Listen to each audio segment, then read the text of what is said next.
the reason we have titled this talk as Towards a Spiritualized Society, because it is something which is not yet realized, but towards which humanity is inevitably moving. In human nature, in fact, in the entire creation, right from the moment it has sprung from the hands of God, we see that there are two tendencies which are simultaneously present. If we were to use the language of physics, we would say a centripetal tendency which draws all things towards the center, and a centrifugal tendency which travels far and wide from the center. And both these movements are part of a single plan. If the centripetal tendency is too strong, there is an inevitable absorption of all things into the origin. In spiritual terms, it is a kind of dissolution. But in ignorance, if a human being tries to do that, it is another kind of dissolution, a kind of self-destruction, an implosion, if you may use the word. Similarly, a centrifugal tendency, if it is too strong, it tends to move far and away from the center. And with each step, there is a degree of deviation, distortion, etc., etc. It can end up with extreme division. But the beauty of the cosmos is that it has been created by a very fine balance. And the balance is maintained precisely because how much ever we may focus on this or that tendency or this or that aspect, there is a force of harmony that runs through the entire fabric of creation. In material creation, it's so evident that it's almost obvious. And in the wild, in wilderness, in nature, we can see that how things grow up in a very spontaneous, organic way. There is a very interesting conversation of the mother where there is a discussion going on between human ways of doing things and natural ways of doing things.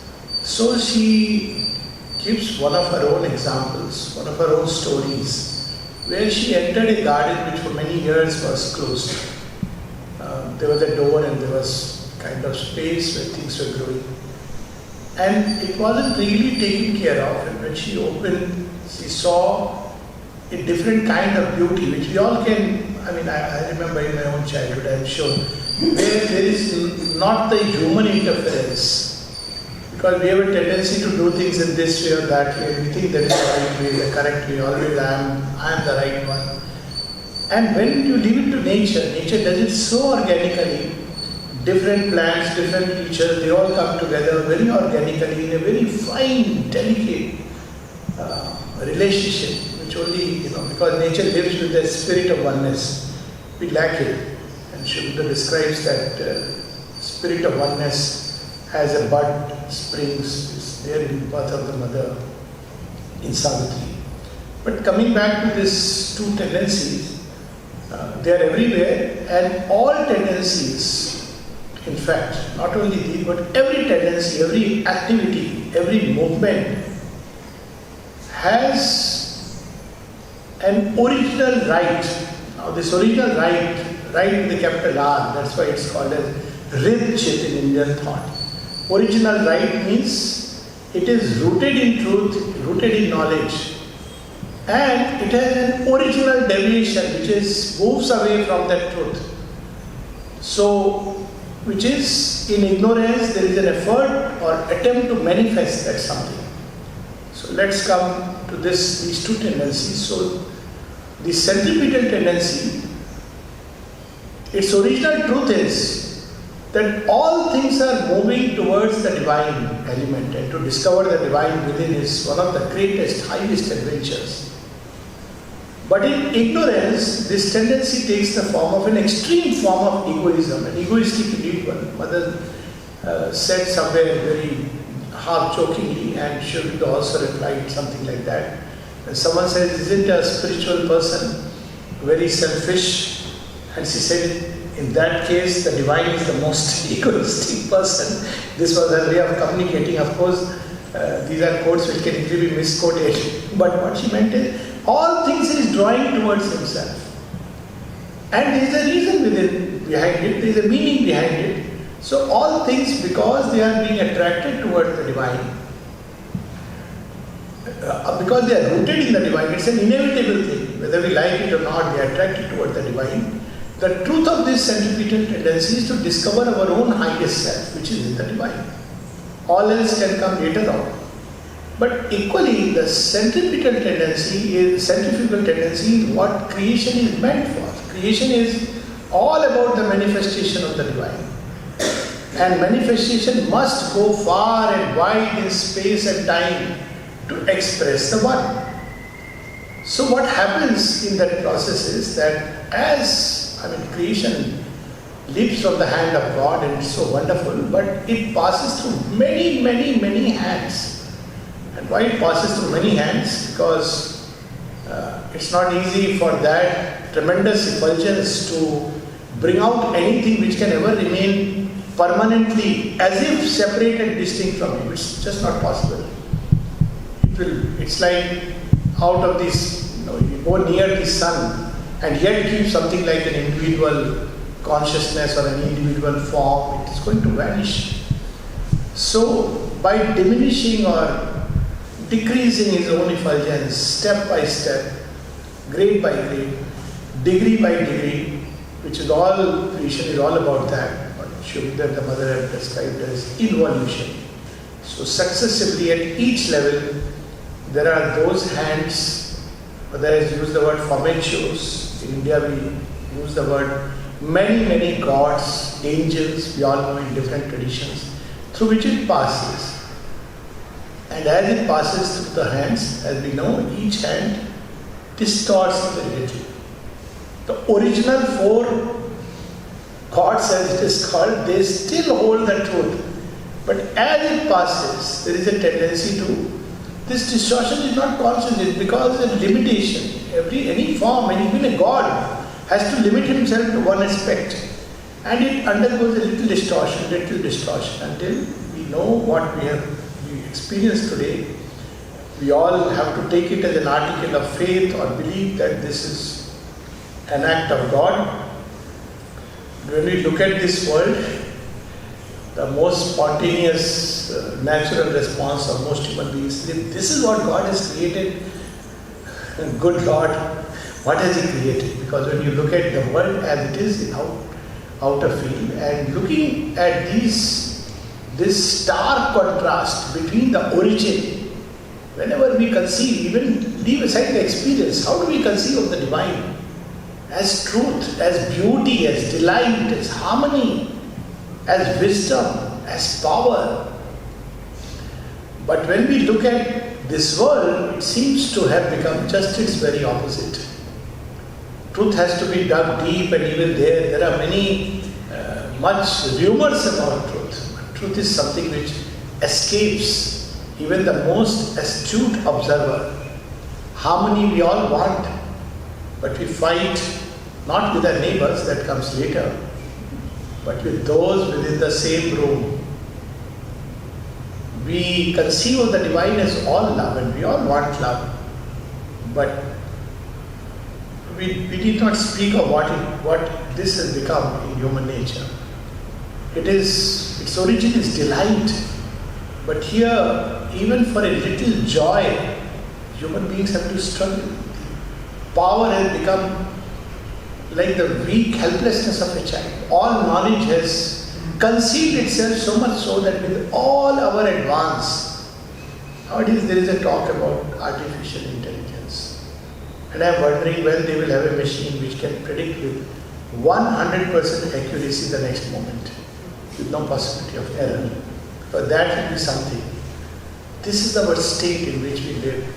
So there have been mystics who saw this distortion. They never understood why it is, and therefore they sought release, the extreme sentimental tendency of merging in the divine, vanishing. And naturally, if a merger in the divine of an individual, I am not going into the metaphysics of does an individual exist or not. Individualities exist. And if individualities exist, there is a reason why they exist. But nevertheless, they thought that entering into that state of complete vanishing into that one is the best thing to do, because they saw the manifestation and they had some intuitive sense. As I said, all of us, when we conceive of the divine, we conceive like that. So going back into the source, as it is called, they considered as the highest possibility. But we also see another spiritual trend in mankind, and that trend is towards generalizing the spiritual consciousness in the race. So that's where the spiritualized society comes into play.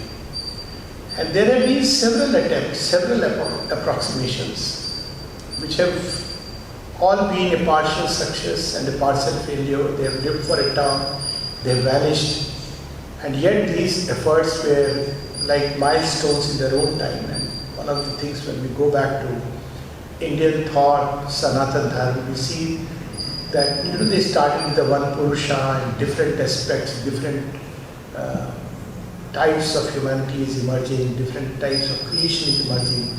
And we see that there was an effort to bring in the divine in every element of life, be it music, dance, art, poetry, literature, science, astronomy, geography, history, everywhere. So essentially, the second tendency is how to bring the divine in life, in every element. Because if we don't do that, then we'll only dream of a spiritualized society.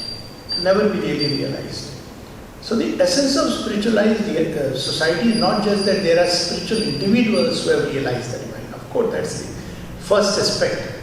But they are able to manifest the divine in their life. Because that is the way this distortion can get corrected.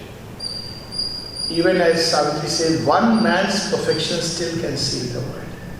Even if in one tendency, one aspect, one of us is able to manifest the divine impulsion without distortion, then life, the distortion will once again be restored to its original beauty in the manifestation. Its original beauty exists. The divine perfection exists inside, but to manifest it is the challenge.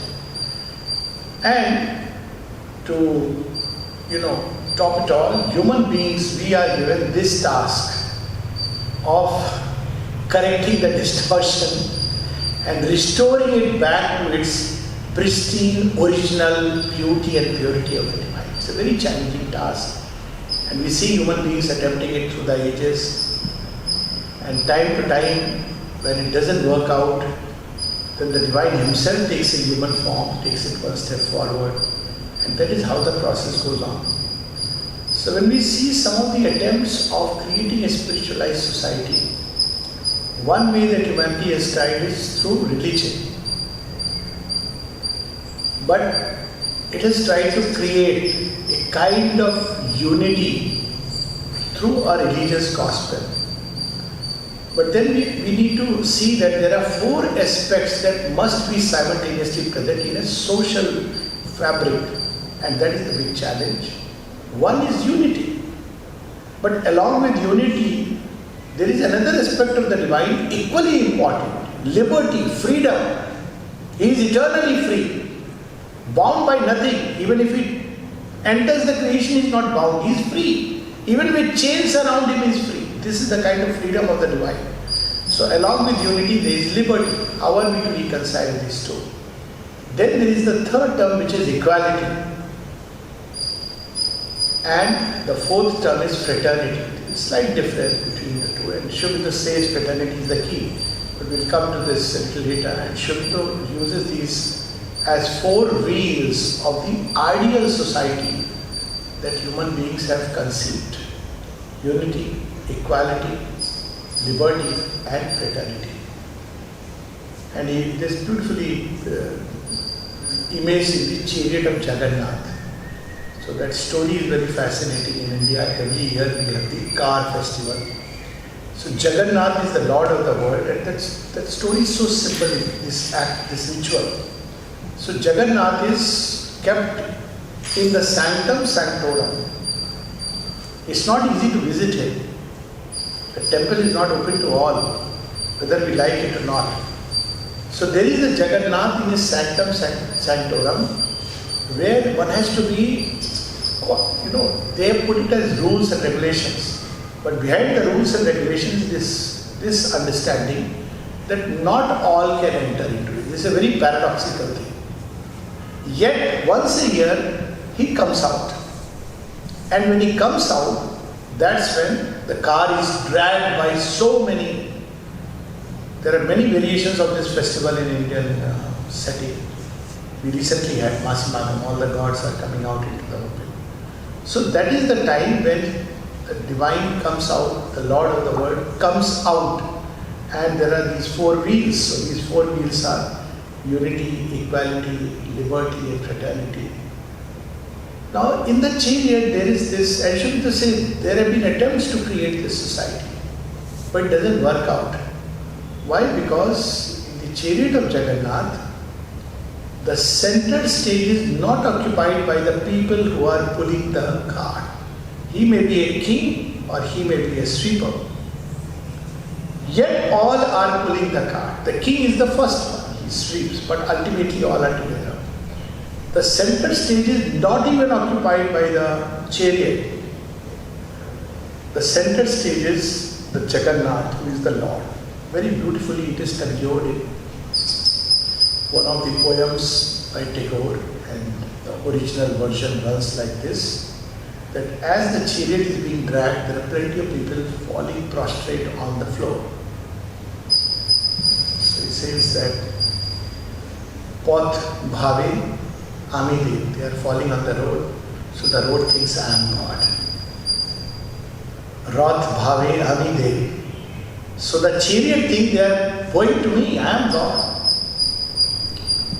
Then the idol thinks I am God, and then he closes with the punchline, Hasya Antaryami. The indwelling God laughs. Now you see, this is the whole problem. If you look at it, it's very beautifully explained. We have this tendency, very natural tendency, in any human grouping. And that's why he cautions that in the age that is going to come spiritually, the society will not be organized with few luminous individuals and the rest in a shadowy background. It doesn't work like that. So that age is gone. There was a Babaji sitting out there, and plenty of people all around saying, "Ha, so wonderful." And afterwards, they are all with their desires.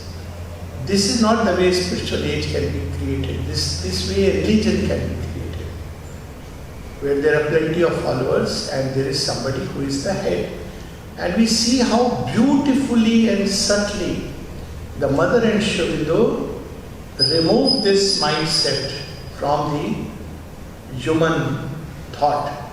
So when Sri Aurobindo will have the setting of the evening talks, can we imagine with all those realizations, Sri Aurobindo is sitting and all of us are sitting around him, and all kinds of questions they were asking.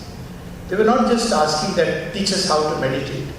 Somebody will talk about the movement that is taking place, the Khilafat movement. Somebody will ask about Gandhi's Charkha, and very humorously, with his own characteristic wonderful humor, Sri Aurobindo is patiently replying. Art, music, everything. He was actually sowing the seeds of a new spiritualized society which is going to emerge in every sphere. Evening talks are a marvel that way. And then the mother playing tennis, throwing toffees, also meditating with everyone, in every sphere, going to the theatre and explaining what Radha's dance should be, or Sri Aurobindo correcting a poem. In every sphere and activity, they were manifesting the divine, teaching us how to really manifest the divine. So if we get that key, then things are going to become beautiful. They will become what they are meant to be. But what happens with all these previous efforts? Why they failed? So we see, for instance, two very prominent failures we can see. One was Islam started with a universal brotherhood. And why it failed? Because it ended up with brotherhood of the believers. All others So see, unity comes at the expense of liberty. And with passage of time, there is this tendency to extremely crystallize. Religion is what they say, it's at the higher mind. The spiritual realization is brought to the higher mind where it tends to crystallize. Over a period of time, human beings become followers without following. Which makes it very, difficult, and Sri Aurobindo cautions that. He says, for the way humanity deals with an ideal is to pay lip service to it. And they join the ideal or a group only to use it as an excuse to do things which are diametrically opposed to the ideal. And the history of spiritual efforts and religions is so evident. One joins and then one says, okay, fine. Now I have the concession. Now that there is Swamiji before. So they know all these patterns. See, there is no Swami in Sri Aurobindo ashram. Even Sri Aurobindo refused to put anything before Sri Aurobindo. And when people said we have to become like Sri Aurobindo, he said, no, one is enough. But we have to discover the Sri Aurobindo and the Mother in us. With the help of the Master. And that's how he says in the Savitri, you have to discover the Divine Master in you. Here he uses the word that who is leading this yoga, guiding this yoga. It is the same Divine Master who is guiding this work. He is the outer manifestation, the avatar who stands at the gate. But more important is to realize that presence within us. This is the first fundamental requirement. Religions over a period of time forget that. The spiritual impulse is lost. And wherever it is lost, it doesn't revivify itself through new, fresh, beings who come up and realize the same truth in new ways. It tends to dwindle into a very hardcore religion. And the second example, which Sri Aurobindo said, was one of the best attempts to create a spiritualized society. And we'll be very surprised when we hear about the events that are going on nowadays. He said, was the Khalsa Panth. Really look at the way the Sikh tradition tried to organize. What was the way they tried to organize the last Guru? He stepped into the background. He said, no more any Gurus after this. This book is your guide. Now what was the book? Book was a compendium like the Vedas, all the teachings of great masters. You can trace it. It speaks about Krishna, it speaks about Hari, it speaks about Shiva. One of the famous Dehe Shivaye Varmohe. It speaks about the great masters. So basically the book was a pointer that there are so many ways that you can find the divine inside. And he stepped into the background and the teaching was very simple. The teaching was serve with everyone whatever you have discovered within. Kirat kar Vanchak. So you discover the divine within through meditation, through remembrance, and share it with all. So institutions started where sharing of all this Sanja Chula, many things, common kitchen, or commune, all this started. But what happened over a period of time? Unless you revivify it with people who come as realized beings, same melody took over. And how it took over? When the external markers became more and more prominent. Very few people are aware that the word Khalsa meant Khalis, pure. And there is nowhere in the entire teachings of the Sikh masters about the 5 prominent things that are so blatantly displayed. Nowhere. Nowhere it's mentioned. It was just simply that those who had to go to war were there, but nowhere in the teachings. But over a period of time it crystallizes, the outer becomes important and the inner recedes into the background. And that's why Sri Aurobindo cautions us, I have not come here to create a new religion. And in fact, he very beautifully says, I do not believe in propaganda except for politics and medicine. And he says, for a work like mine, it would be like a serious poison. And then he gives the example of this is what has happened to the previous efforts. They have all ended up with religion. And that's why the mother was so particular, no new religion. But human consciousness is very smart. When he talks about religion, he says, from which the truth receded into the secrecy of its silence, leaving an empty shell. And you know, this empty shell becomes so dangerous. Because once a throne is left by the divine, all the forces which are waiting, they tend to occupy it, want to occupy it. It becomes very dangerous because human beings very naturally pay obeisance because it was once occupied by the divine. And then a new process starts, institutionalization of something which is beyond all institutions. So this is the big challenge. And this challenge can only and only be overcome with one word that the mother used, sincerity. Of the individuals who enter the great current of this spiritual movement which wants to revivify life. That's what Shukda's yoga is about, to correct the distortion in the manifestation, not to escape, but to once again re-wed what was never really separated, but we have created the separation in our own mind between heaven and earth. So there is the beyond and there is this material light. Once again re-wed these two. But this wedding has to take place within us and as an extension outside us. In ignorance, the centrifugal tendency takes the form of egoism. And the centrifugal tendency takes the form of my way or no way. The way I want, things should be like that. This is how it. Ego has this tendency because behind it is this true tendency operating that there is a need in human beings to extend. So then we have family. So there are like two kinds of families. One where the patriarch or matriarch or whoever wants everybody to behave the way he or she wants them to behave, or he believes that this is the best, the highest. It may be a great value, that's a different thing altogether. And so there are people who like to keep their, 5-generation families, my Dadaji, Dadaji. So sometimes when people show these photographs, I ask them, this is some kind of cloning or what? Nature doesn't favor clones. Because cloning means, Mother gives a very interesting example about how free grouping takes place. She says, in ancient times, there was a tendency to preserve the time by this, like I'll tell you, I'm born in a Brahmin family. So in a Brahmin family, there was, your gotra should match, it should go to that extent. It's not enough that a Brahmin can marry only Brahmin, even the gotra has to be taken into consideration. Now this effort had its meaning because in a certain time you wanted to have at least a group which had to preserve the great teachings. It was needed.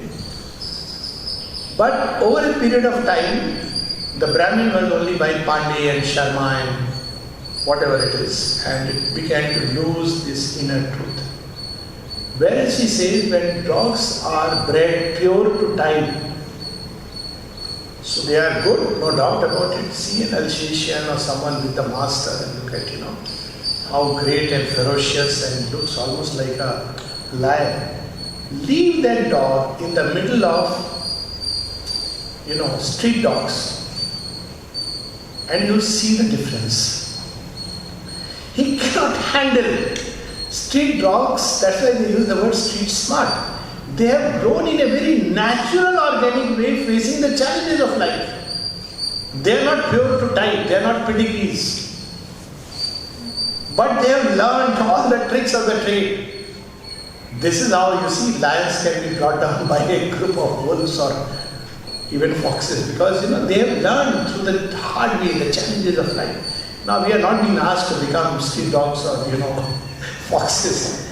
But it is to understand that there is, whenever we try to create a kind of society through complete isolation, nature one day or the other, it will allow this experiment up to a point, then it will bound to collapse.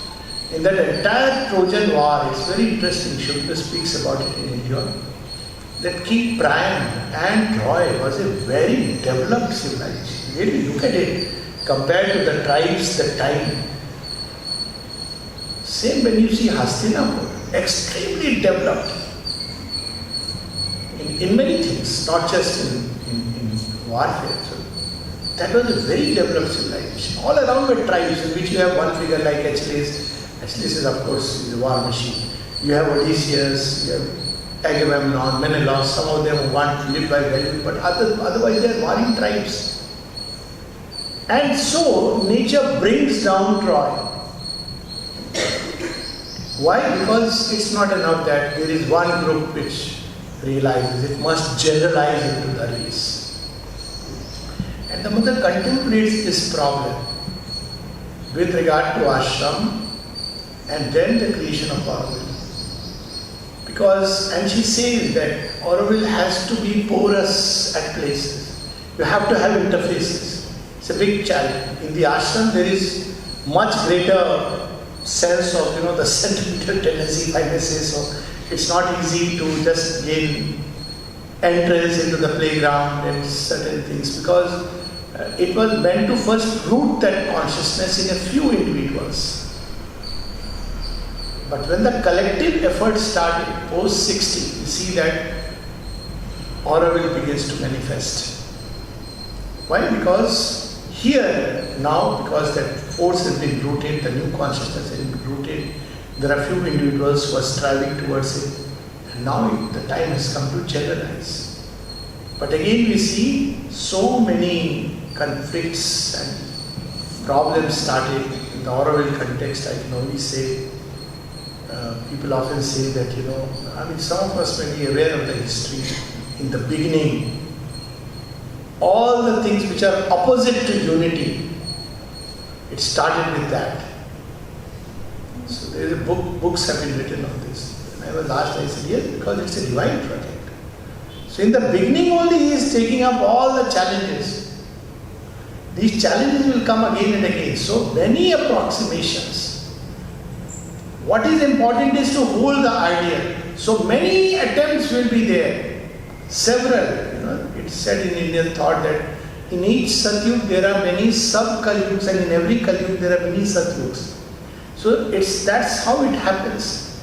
The same tendency will come up, the challenges will come up, but every time it comes up and individuals meet the challenge, the force will become the weaker and weaker until we find the right balance between these two things, the divine within and the manifestation without. It is bound to happen. It cannot be a smooth journey. There are people who give up hastily. They might as well have not entered. Because whoever believes that, life becomes easy after turning to the divine, you are entering into the most difficult, challenging adventure of all times. There should be those poem invitation. I think it should be like a handout every time somebody wants to take up the yoga. Invitation, these invitations. With the wind and the weather beating around me up to the hill and the movement I go. Who will come with me? Who will walk with me? So, it is all around this tempest, and yet within me is the spirit of freedom and pride. This pride is not, of course, the ignorant pride. The pride that human beings are meant to realize that highest. And one has to go through all these challenges. Why? Because through that we learn to ultimately. It's so easy to cut off from the world and just become a recluse and all the time absorbed within. But life will through its challenges. And they're each like a puzzle. And each one will try to solve in his own way, imperfect way. There is no right, wrong like that. There are so many ways humanity will try. It takes long. But eventually, through many approximations, the ideal will be realized. That is the hope we must always shelter. So during those days, in the extreme Auroville formation in the beginning, like all early formations, so many challenges, so many difficulties. And with the mother's physical withdrawal, we all know that what began to happen. And Nalita was asked by someone, what should be done? So people wanted to have these programs. that we all will meet together, some exchange program, contact program. Lolita gave a very interesting reply with which we will probably stop and then have the questions. He said, let each one first grow into a Gnostic being. This is the reply Mother also gave.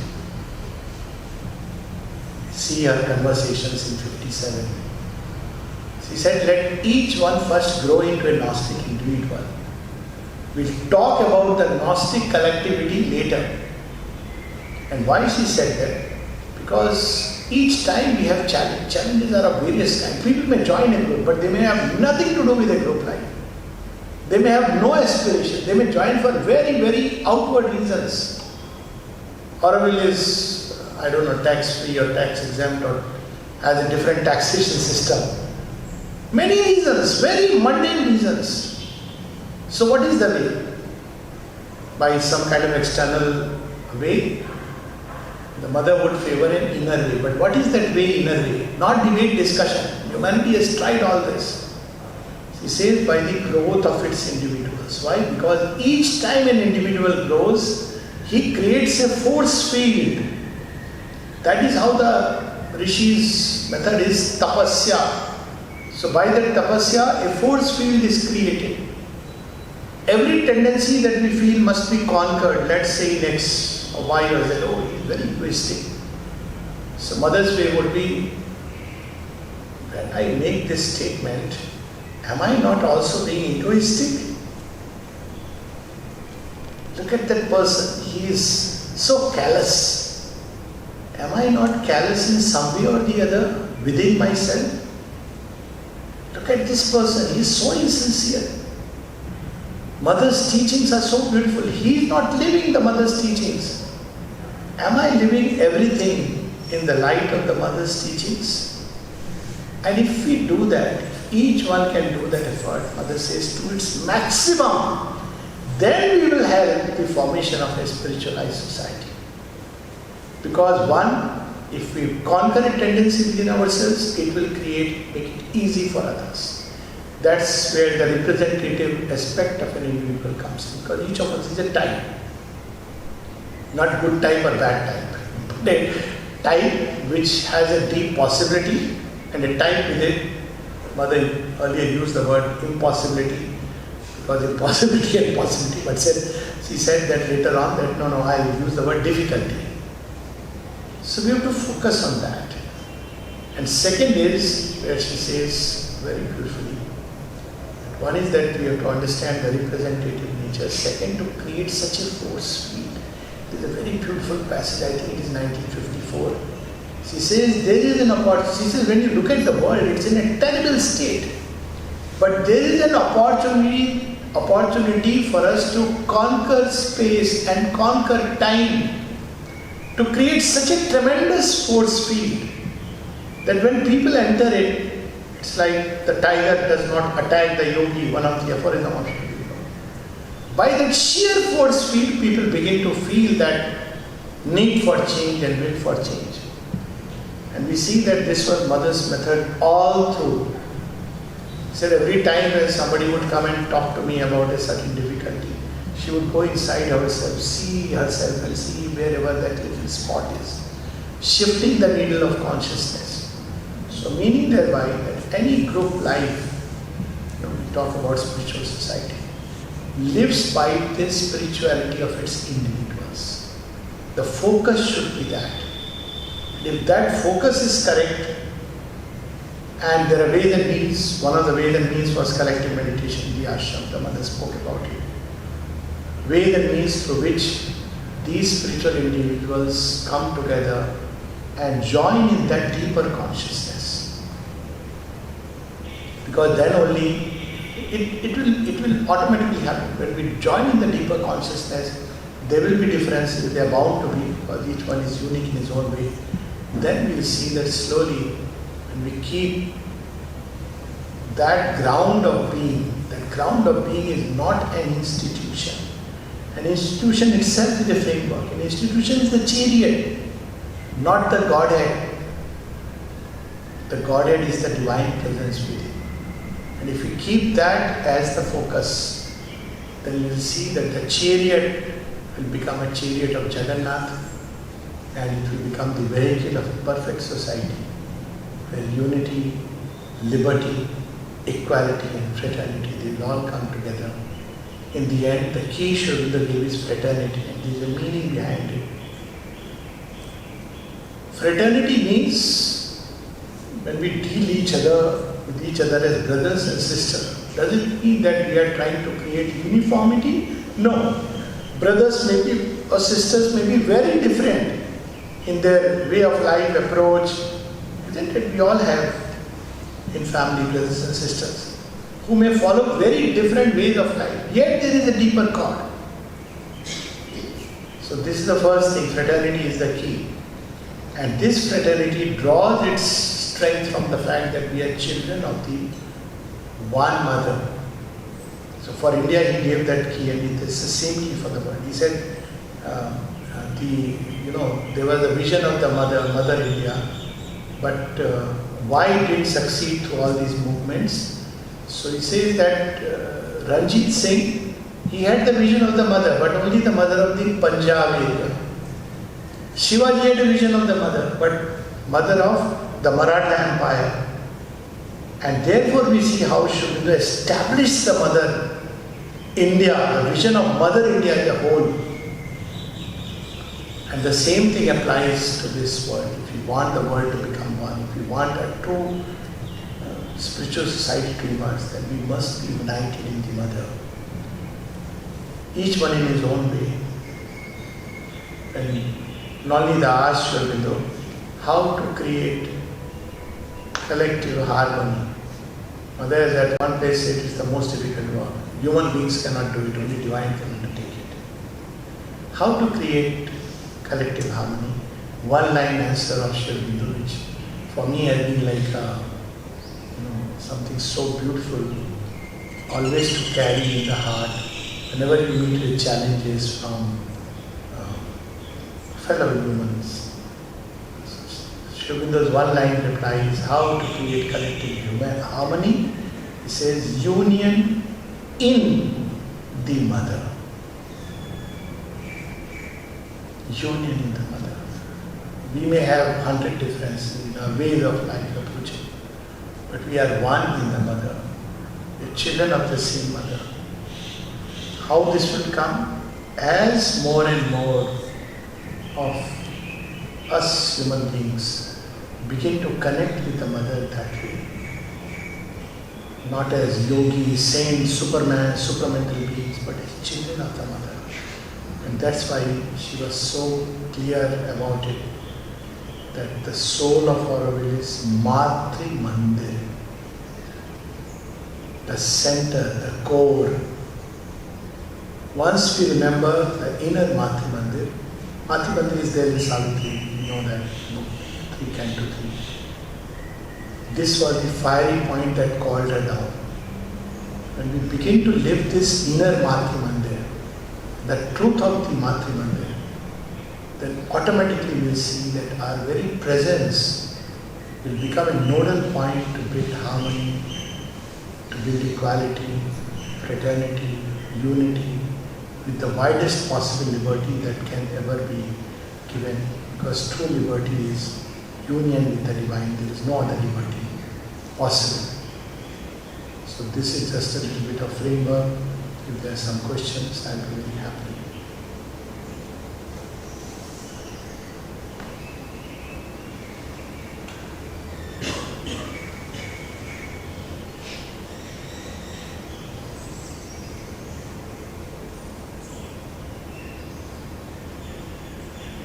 Any questions or any suggestions, any additions? There's also the line in Savitri that to be one with all children. Exactly.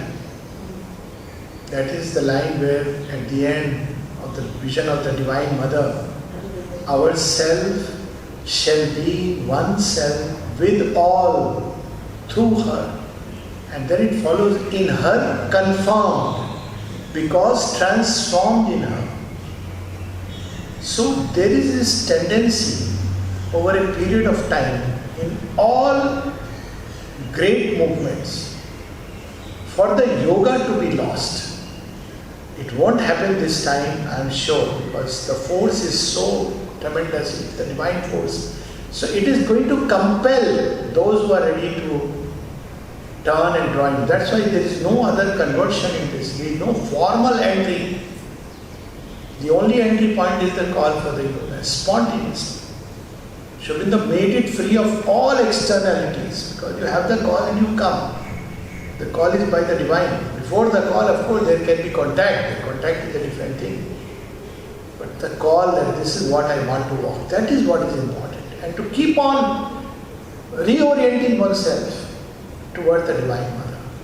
And now that's a question of the 100th monkey, that how many will, the more people engage in the yoga, the more automatically things will change. That's the solution she has given. The more people engage in yoga. So in religions, yoga got lost. Why? Because it got too formalized very strictly. In a list of do's and don'ts. But here, they have not given us any do's and don'ts except the bare minimum, that too after. The mother has given all the positive things, for instance, in the Charter of Auroville, to be a willing servitor of the divine. Now, this is something very interesting. So, these fundamental core things about spiritual life, to realize within, for the yoga to remain alive, and always individuals who can keep the fire of yoga alive. That's the way in ancient India it continued to evolve, whereas many religions, they tried and failed because yoga was lost and it became crystallized. Then it became institutionalized, it became fixed and formal. It doesn't work like that. Maybe also in the discussion in Auroville is very much to, how we say, it has to become the divine anarchy. And then I reflect on it, and then I thought also, for me it is to become a living servant of divine consciousness. Is it divine anarchy? Yes, so divine anarchy, there is a very interesting aphorism of Sri Aurobindo. This must be. He says that anarchy is the first condition of creation, and no doubt it is the crowning last. But in the middle, it will lead us straight to the devil. Because anarchy is each is a law unto himself. There is a deep truth within it. But if this truth is caught by the ego, we'll regress back to the primitive age when each was a law unto himself. This is the deep truth, but it has to be realized within that each one has his own unique contact with the divine, and unique way of manifesting the divine, unique way of serving the divine. And if we all can do that, it's wonderful, that somebody took to the mother a list of, I think it was given by that these people are no good, and the mother would find something beautiful, something good to which she was connecting. And finally says, this person, mother, have you seen, he puts these stamps so beautifully on the envelopes. So now each one has his own way of connecting. That's why in this yoga there is no fixed and formal thing. But the attitude should be of a willing servitor of the divine. And why this is so beautiful that you brought it out. Because if we keep the ego and I'll do it my way, I'll serve my own ego, then it doesn't work out. It has to be through service of the divine. Service of the divine is one of the best ways. It has a lot of advantages. If I may use the word, rapid progress in yoga, because when we work for the divine, our very dynamic parts are involved. Unlike yoga of love, which can be all centered inside, in adoration of the divine. Unlike yoga of knowledge, where one is just realizing the self. But when we work for the divine, every bit gets involved.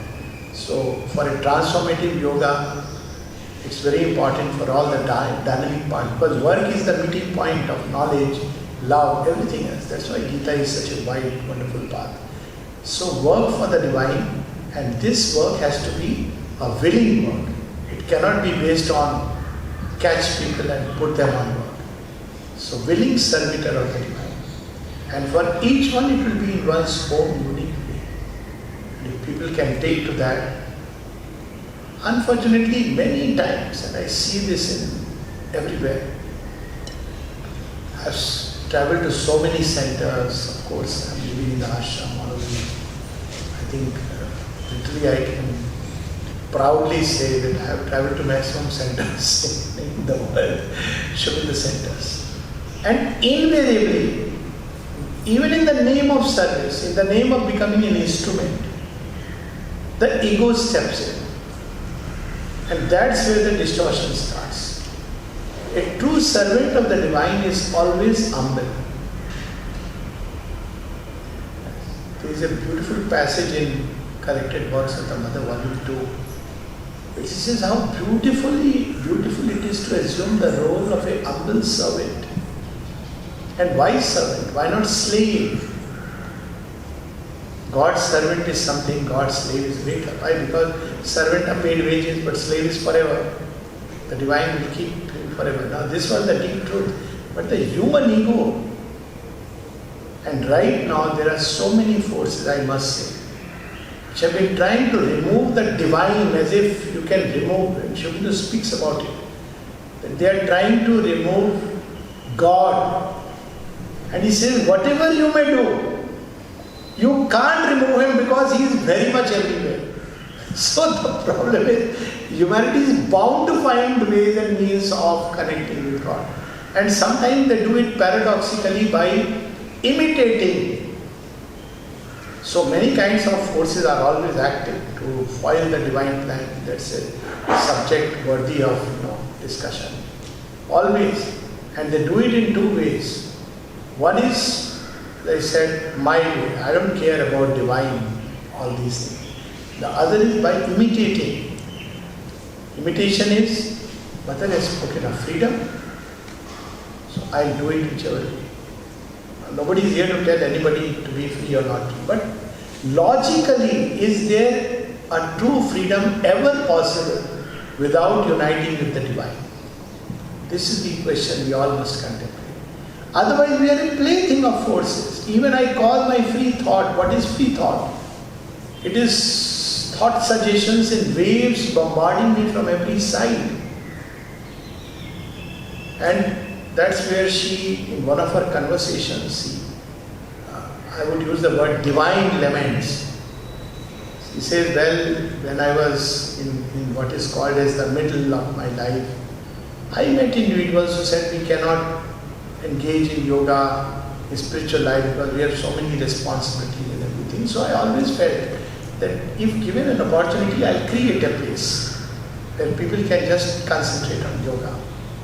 And she says, I got an opportunity and created this place. She was talking about the ashram.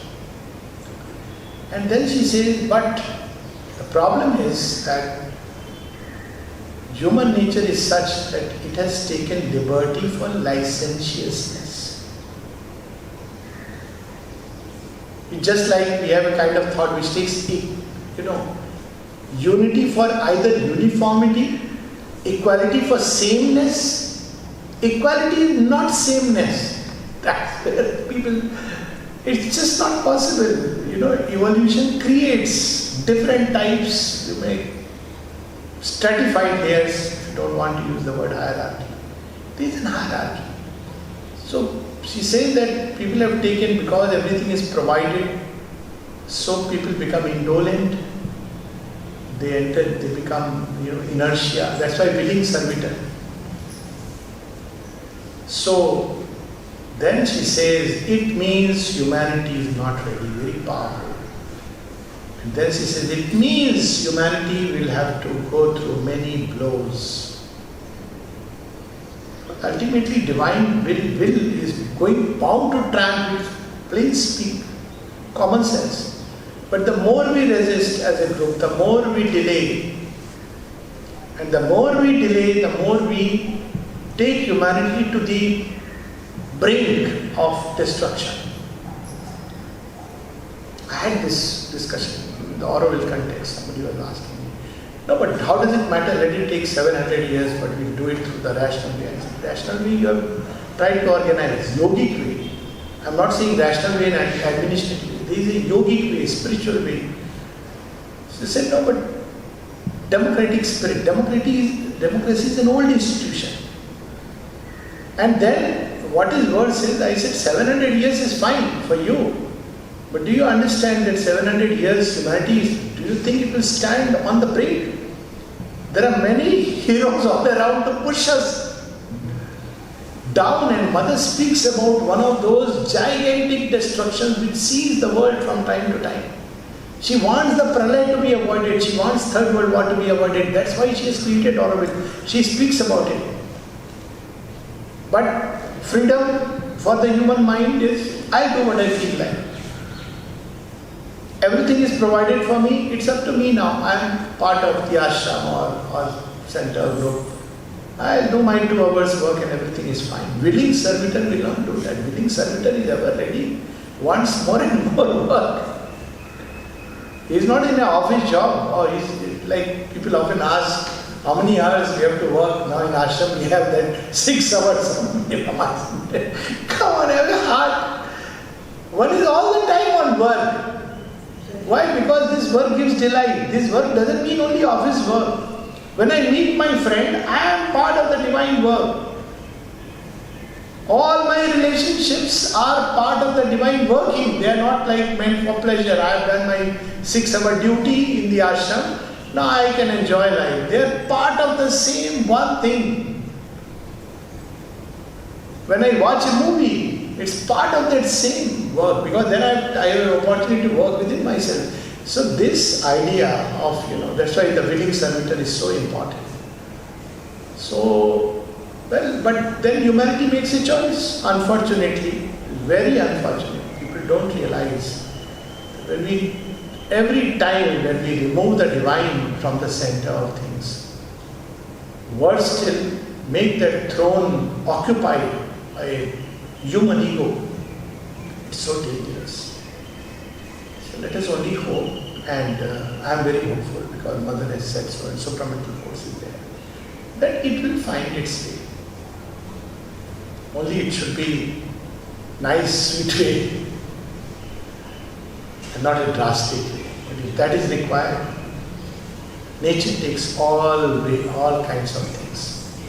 So when we don't listen to the beautiful way, when freedom is mistaken, when the divine anarchy where each discovers his own law of being is mistaken for political anarchy, that means we are inviting groups, individuals and groups, because the message has gone very beautifully and clear.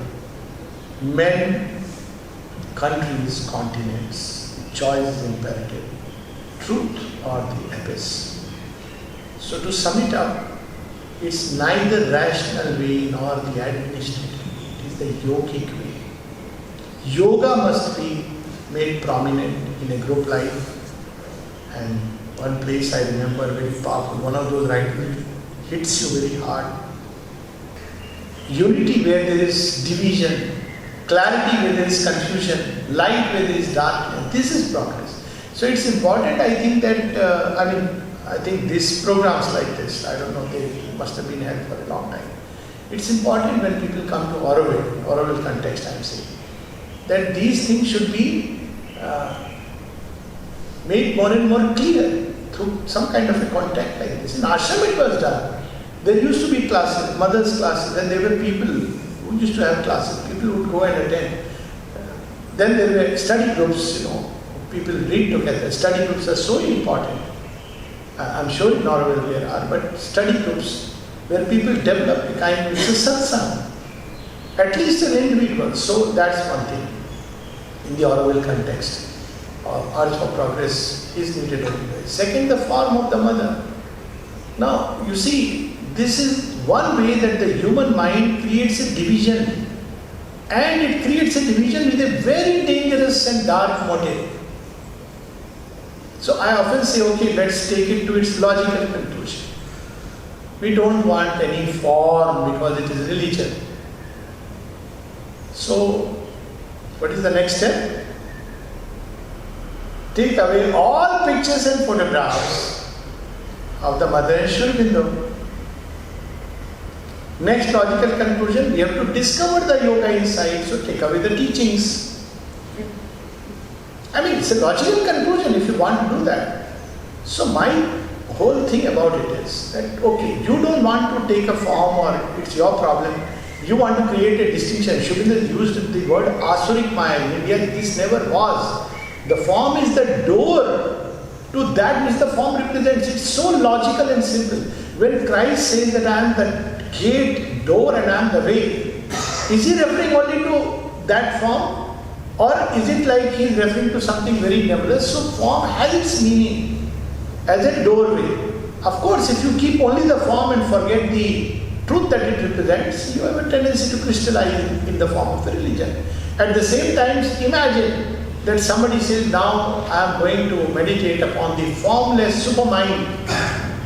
All that will happen is he will have a hyperactive mind. Next, manic depressive illness, because a hyperactive mind will lead toward that. But when you meditate on mother or a name, it becomes so much easy. They want to make it easy. It's not that they want to. But it's the human ego, individuality. Oh, but it takes this route. Even then, okay, there are people who don't want to. They have a right to follow whichever way they want to follow. But there are those who want to join the form and formless. This is whole creation is about it. Do we want a disembodied creation? No, we don't want. So form is meant to embody a truth of the spirit. So there must be some form on earth which embodies the truth of the supramental consciousness. It becomes so easy, so much more simpler. That's what the Divine Mother and Shri stand for. They are not formed in the traditional sense, but when we meditate upon Shri and the Mother, then okay, yoga, we have to engage in yoga, let's come back to the teachings. When someone asks Shri, I am in Bombay, so I obviously can't come to you and you have Mother and Shri Auroville's picture in my room. Can I meditate upon them? Will it help? He says, yes, when you meditate upon the Mother and my photographs, it helps because something of the Mother is always present in her photographs. So, she gave it's like Mother's music. So, their pictures, all this is a concrete help, not just a remembrance, but a concrete help. They made it so accessible, easy. Form and formless are no two contrary things. They are one. When we make them as if contrary to each other, form only, not the spirit, then we create a religion. When only the spirit, no form, then we make the entire manifestation an absurdity. But here we are to use both. Now this is, I am keeping it free from the personal devotional aspect, which as Shubha said is the quickest road, is the crown. Bhakti is the crown of the yoga. That's how he puts it. It's the swiftest, quickest way, because if you follow the sequence, whosoever you keep hearing about, so that is Shravan. Whoever you think about, Manan, whoever you meditate upon, Nididhyasa, you end up loving. Whomsoever you love, you end up becoming like that person. Isn't that logical thing? So how do you do Nididhyasa on the formless? So, Manan you can, but Shravan. So to hear about the Mother and Shri, to think about them, to meditate upon them, you fall in love with them. When you fall in love with them, you tend to become automatically, because that's the way the logic of nature operates. So it's so beautiful. But of course people have a choice. I mean, I'm not saying that people have a choice as long as they don't replace their own form, because that's how the ego, I have seen this and I can take names. First time when I went to California, so San Francisco, this about 22 years back. And so I had heard about CIIS, and one is California Institute of Integral Studies, and I heard about that what is that CIF Cultural Institute Fellowship. So I had heard that Shobita had sent Haridas Chaudhary from here to start that. In fact, he had asked Amal Kiran and Amal Kiran refused. So Hari Professor, I was so keen. Mother and Shobita started something so interesting. When I went there, I was looking, where is Sri Aurobindo? So there was some kind of a bust of somebody, I forgotten who's now. And Buddhist teachings were there, all kinds of things were there. So this is the thing which happens over a period of time. Now we can say that all is a movement, but that when we are very vague, there should be clarity. Nobody is saying that you offer every day pool and agarbatti. That's an individual feeling. But to use the form as a connect to enter into its spirit and the presence is such a need, well-known need. Even if you take from a very selfish point, pragmatic point of view. So this is how it is. So you will see in most of the religions where this tendency is toward the formless. You know what they miss? They miss love. When they miss love, they miss delight. And when they miss delight, they become very irritable. You see, I have seen people left liberal thought trying to, and they're so irritated, so angry, so tolerantly intolerant. Why? Because I keep telling them you are missing love in your heart. Why? Because you're all analytical. It's just the formless. That's how they look at it. So we should be very careful. Form is so beautiful. Why not? Why don't I love the body of the Lord whom I worship today? At a very personal note, the ashram. People ask me, why did you join the ashram? And I said, see, institution is not my issue. I'm a very, frankly, de-institutionalized person. So then why did you join the ashram? I said, I don't know. For me, it is the place where Mother and Sri Aurobindo lived. That's where their samadhi is. That's where they put their feet. And just as when you fall in love with someone, everything of that person makes you happy and you join with that person. That's how in Indian thought Bhakti Yoga is about that. You know what is Bhakti Yoga? When you take delight, Bhakti comes from the root bhajya. Joy, when you take joy. So when you take joy in the divine, even the body of the divine, you want to adore and worship. It makes the whole movement integral. Why should my body be deprived? My eyes be deprived? My ears be deprived? I don't want a disembodied self, frankly, it is of no use. But the self is the body. So when you love the divine, you love the body of the Lord. That's all. People say all kinds of things. And they are free to say it with a disclaimer. But all these people I have seen, they lack this direct contact with the divine presence through the psychic. Psychic spontaneously loves all that is of the divine.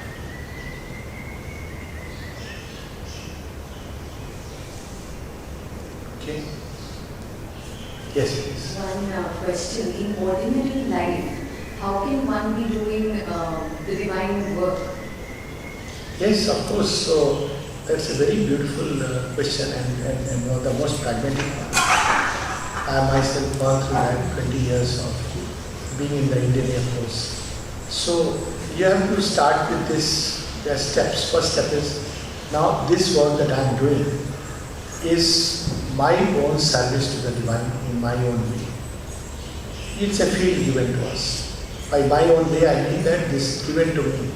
So every day when I would go to my office space, and this is my temple, my workspace given by the mother.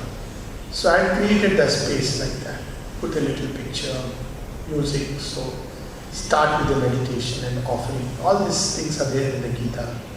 By remembrance, inner remembrance of the Divine Mother, you take care of now my patients, everyone whom I see.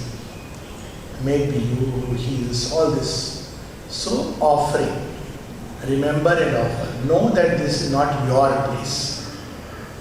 It is a place of worship and given by the Divine Mother. The day she wants me to be elsewhere, I will be elsewhere. So not to be attached to places, positions, power. What I am going to get out of it, pay package, name, fame, thoroughly to be rejected from the nature. Because Nishkam Karma is very important. And if we proceed like that, a time comes when she puts us to the place where we are meant to be. Now, actually this karma yoga is independent of being in the ashram or outside. The same thing has to be practiced. In fact, outside there are better chances that one may practice it because you are desperately here. There is a tendency to, oh, I am part of the ashram, this mother's work, whereas all the time it's the ego which is having a play. So to replace the ego, it will raise its head in many ways by the Divine Mother. This work is my field, I should concern myself with this, not with what my next door giving person is doing. All this is package of that. Then she will take us to, slowly one becomes an instrument channel, and then she takes us to where we are meant to be. In Shurvindu Yoga, there is one more step which is added. This is the general karma yoga which everyone should do, wherever they are. In Shurvindu Yoga, the mind, heart, life, body, everything has to become an instrument for the manifestation of the higher consciousness. So one has to prepare the instruments not only through offering but also through other means. Take for example, I may see the patients and every day I may work 8 hours with the spirit of karma yoga and it's wonderful. But my mind must open to the higher light to find new ways of healing. So for that the mind must be open, it must become supple, vast. How do I do it? Through satsang. With whom? With 2 persons, Shurvindu and the mother.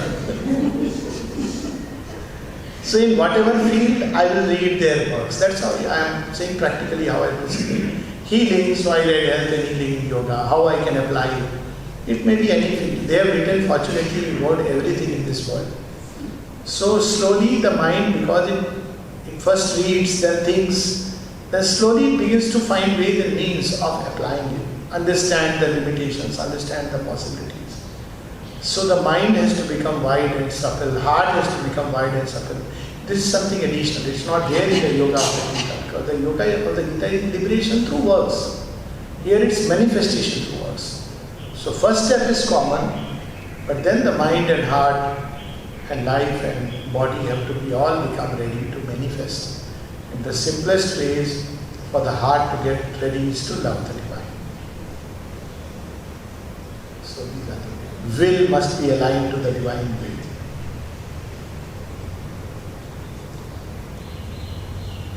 Okay. Thank you so much.